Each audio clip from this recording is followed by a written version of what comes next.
Hey, God bless you, my friend. This is Sister Sharon, and today we are discussing money lines are a scam. And for those of you that are on the channel that may not know what I'm speaking about, it is most commonly practiced in Pentecostal churches, non-denominational churches, charismatic churches, where prophets and false apostles are generally on the prowl. They are wolves in sheep's clothing, my friend. Any church, any pastor who allows these shenanigans is a wolf in sheep's clothing. In fact, they're not even clothed. They're outright evil workers for filthy lucre, running game on your money and giving false hope. They pass this around that God said. This is what they do. They tell you that God told the prophet, or the prophet will tell you, the false prophet, that God told them that those who can sow a seed of $1,000, if you get in line, write your check, and for some of these churches, they have a machine to swipe out your credit card right on the spot. I have seen it with my own eyes, my friends. In fact, I was so taken aback how this one young false prophet, he has a double tongue. He speaks so eloquently, my friends. His words are as butter. I remember he came to a fellowship here in my city, and this was many years ago, as God was grooming me and teaching me all of these wayward practices of the apostate church. Beloved, I couldn't believe it. I got up and walked out. The young lady that invited me was angry. She was just so enamored with this false prophet because he, quote, prophesies. They were just, these people was eating him up like candy. But at the end of his sermonette, he began to work the crowd.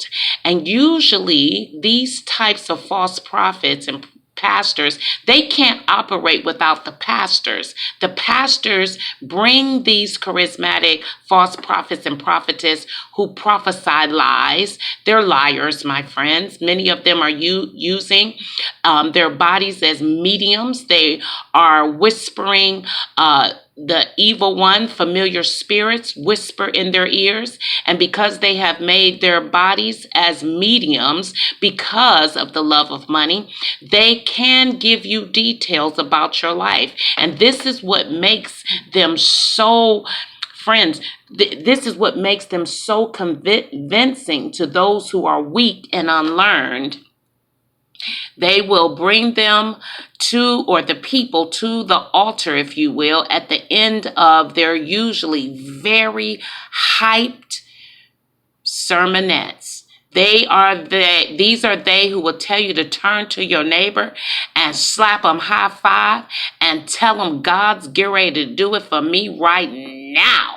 These are they that do a lot of engaging the crowd, revving you up, getting you hyped because they're ready to come in for that kill. And that kill is your wallet. It is your purse. It is your dimes, my friend. They're coming in. This is why the false preachers, usually, again, my friend, these are charismatic churches, Pentecostal churches, friends, where they bring in these notorious prophets. They bring them in when money is funny, or if they're trying to build a building that's usually not necessary at all.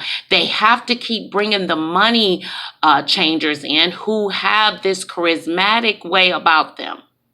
They will have the people stand in line. They'll start at $1,000 usually, but some of them are so brazen and bold that I've heard some of them say, God said, some of you, is 3 of you in the room that have $100,000 check. Then they'll work it down, friend, but generally they start at $1,000. And they will tell you, God said, 100 of you. I heard a young man.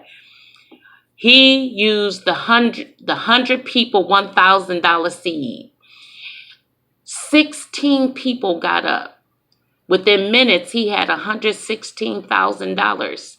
And what happens behind the scenes, these false prophets that the pastors bring in have already made a deal. They have already made an agreement how much the false prophet will take, how much the church will take from his shenanigans. Beloved, that's why the pastors sit back. They will even tell you they're getting ready to sow a seed because they're going to get in on the blessing of God. So here you have all these people, usually the whole church by now is standing up with a seed in their hand. They start at 1,000. They'll work their way to 500. They'll say 250, 100, down to 50, 20, going for 10. 10. Anybody got 10? Friend, 5.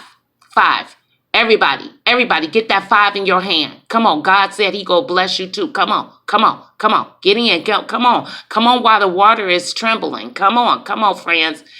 They'll take it all the way down to $1. Everybody, come on. If all you got is $1, 50 cents, 10 cents. I don't care. Everybody, turn to your neighbor. If they ain't in line, find some change. Give them a penny. You got to get in this line because the Spirit of the Lord is on me. Come on. Oh, friends, I done seen it.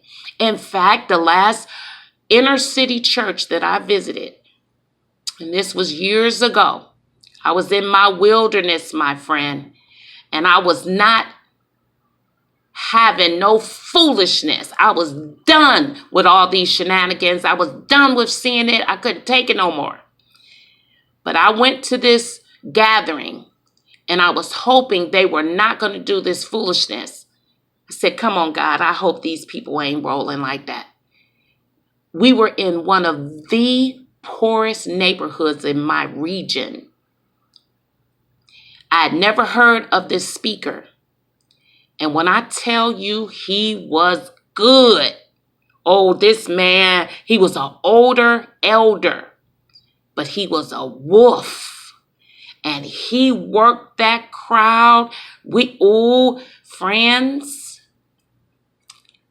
I wanted to stand up. It took everything in me not to stand up and rebuke them all.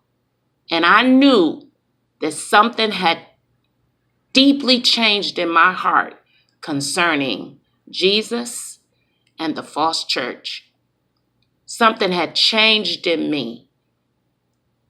It took everything in me to sit there until the line was filled up. I got out of there. I left. I was hurt. I was broken. That the people they were stealing from, these were desperate people. And that's how they get you, friend, because you're desperate. You need a blessing. You are in a place you're not sure what's going to happen from day to day. Your life is in shambles. You got trauma. You got tragedy. You got testing. You got all kinds of everything going on in your life. And here comes the false prophets. Sow that seed. Get in this line. Let me prophesy. Let me tell you what the word of the Lord is. And then they take another couple of hours to prophesy. And for some, they will give you details of your life because they are mediums for familiar spirits to do just that, whisper details about your life. Friends, if this is the type of place you are going, you are in the midst of scammers. There is nowhere, Old Testament, New Testament, front, back, middle of the Holy Scriptures, will you ever find any of God's servants operating in this spirit of Balaam. See, Balaam went for the money. He went to prophesy to get the gold and the silver and all of the goodies that Barak was going to give him. The spirit of Balaam are false prophets who may at one time been God's anointed. And because of their love for money and twisting scripture, telling you if you give to them, God's going to bless you. Here's the thing. Listen, friends, give to them and God's going to bless you. for giving to them, because they are the great prophets. They are the great prophetess. Anyone, friends, and you must understand, many of them preach or teach or exhort partial truth. But we must never forget that a broken clock, it's correct twice in a day. Enough said. Come out from amongst them, my friend, and become a lover of God like never before. That He anchors you. He will answer you. He will lead and He will guide you. And you are not desperate to fall prey to the false prophets with their shenanigans of money lines that is all over this globe. He or she that has an ear to hear, may God be glorified today and His enemies be scattered.